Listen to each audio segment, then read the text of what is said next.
విధేయతకు మారుపేరైన పన్నీర్ సెల్వం జయలలితకు నమ్మిన బంటు. ముఖ్యమంత్రిగా పగ్గాలు చేపట్టిన అమ్మ కనుసన్నల్లోనే పాలన సాగించిన విశ్వాసపాత్రుడు. సాధారణ కుటుంబంలో జన్మించిన సెల్వం ఎంజీఆర్ అభిమానిగా, జయలలితకు విధేయుడిగా పార్టీలో కీలక నేతగా పదవులను చేపట్టారు. టీ కొట్టు యజమాని నుంచి కీలక హోదా వరకు విశ్వాసమే విజయమంత్రంగా ముందుకు సాగారు. ఏఐఏడీఎంకేలో మొక్కడం లేని మహారాణి జయలలిత. ఆమె వారసత్వాన్ని అందిపుచ్చుకునే అర్హత కలిగిన వ్యక్తిగా పార్టీలో అధికులు మొగ్గుచూపిన నేత పన్నీర్ సెల్వం.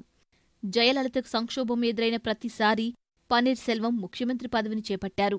అమ్మ అప్పగించిన కుర్చీలో సైతం కూర్చోని అభినవ భరతుడు, ఆంజనేయ భక్తుడు పన్నీర్ సెల్వం. తమిళనాడు ముఖ్యమంత్రి పదవికి లోక్సభ ఉపసభాపతి తంబిదురై, సీనియర్ నేత మంత్రి పళనిస్వామి, జయ స్నేహితురాలు శశికళ, ప్రభుత్వ సలహాదారు షీలా బాలకృష్ణన్ పేర్లు ప్రముఖంగా చర్చకు వచ్చాయి. అయినా పన్నీర్ సెల్వంను పదవి వరించింది. పన్నీర్ సెల్వంను ఎన్నుకోవడం వెనుక బలమైన కారణాలు చాలానే ఉన్నాయి.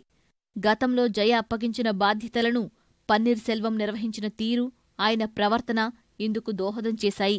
జయలలిత రాజకీయ జీవితంలో 2001లో పెద్ద ఎదురుదెబ్బ తగిలింది. టాన్సీ భూముల కుంభకోణంలో జయలలితను న్యాయస్థానం దోషిగా నిర్ణయించింది.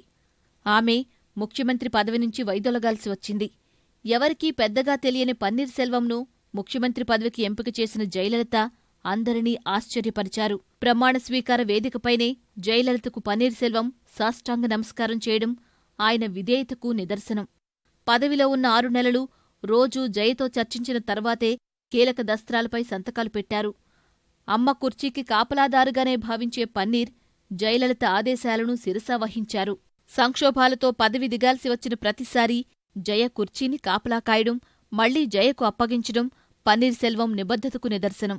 సుదీర్ఘ విచారణల తర్వాత ఆదాయానికి మించిన ఆస్తుల కేసులో 2014లో కర్ణాటక ప్రత్యేక న్యాయస్థానం జయలలిత, శశికళలను దోషులుగా పేర్కొన్న సమయంలో పన్నీర్ సెల్వం మరోసారి ముఖ్యమంత్రి పదవి చేపట్టారు. ఆ బాధ్యతలను 8 నెలల పాటు విశ్వాసంతో నిర్వర్తించి అమ్మ అభిమానం చూరగొన్నారు. జైలు నుంచి జయ వచ్చే వరకు పన్నీర్ సెల్వం ఆమె కుర్చీలో కూర్చోలేదు. జయ కుర్చీకి దండం పెట్టి మరో చోట కూర్చుని పాలన సాగించారు. 63 ఏళ్ల పన్నీర్ సెల్వం పెరియకుళం ప్రాంతంలోని ఓ సామాన్య కుటుంబంలో జన్మించారు. బిఏ చదువుకున్న ఆయన చిన్న టీ కొట్టు, డైరీ ఫామ్ను నిర్వహించేవారు. పన్నీర్ సెల్వంకు భార్య, 3 పిల్లలు ఉన్నారు. ఎంజీఆర్ అభిమానిగా రాజకీయాల్లోకి వచ్చి పెరియకుళం పురపాలక సంఘం చైర్మన్గా, ఎమ్మెల్యేగా, మంత్రిగా కీలక హోదాల్లో పనిచేశారు. సంక్షోభాల్లో పార్టీకి 3 సార్లు ముఖ్యమంత్రిగా పదవి చేపట్టారు. జయ స్నేహితురాలు శశికళ పార్టీ ప్రధాన కార్యదర్శిగా ఎన్నికైన వేళ ఆమె విధేయుడిగా పన్నీర్ సెల్వం కొనసాగుతారని పార్టీ వర్గాల్లో చర్చ సాగుతోంది.